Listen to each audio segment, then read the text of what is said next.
بسم الله الرحمن الرحيم هل أتاك حديث الغاشية وجوه يومئذ خاشعة عاملة ناصبة تصلى نارا حامية.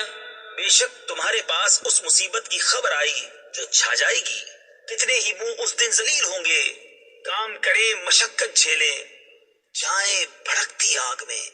تسقى من عين آنية ليس لهم طعام إلا من ضريع لا يسمن ولا يغني من جوع.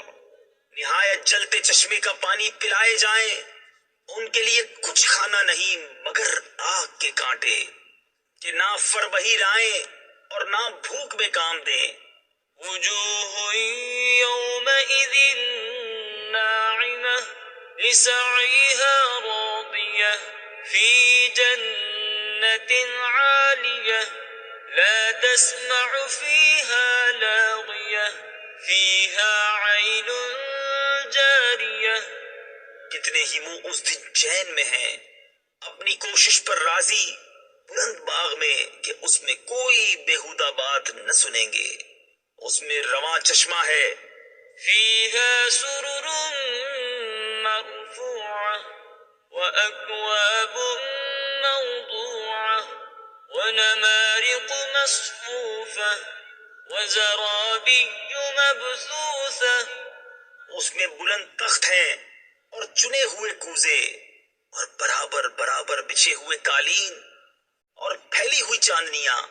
أفلا ينظرون إلى الإبل كيف خلقت وإلى السماء كيف رفعت وإلى الجبال كيف نصبت وإلى الأرض كيف سطحت فذكر إنما أنت مذكر لست عليهم بمسيطر.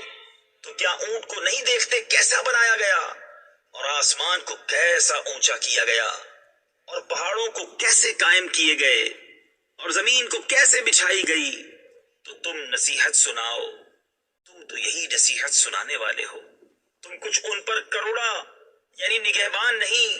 تفسیر خزائن العرفان میں ہے یہ آیت قتال کی آیت سے منسوخ ہے. إلا من تولى وكفر فيعذبه الله العذاب الأكبر إن إلينا إيابهم ثم إن علينا حسابهم.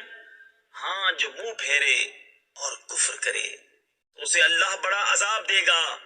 بے شک ہماری ہی طرف ان کا پھرنا ہے پھر بے شک ہماری ہی طرف ان کا حساب ہے. صدق اللہ.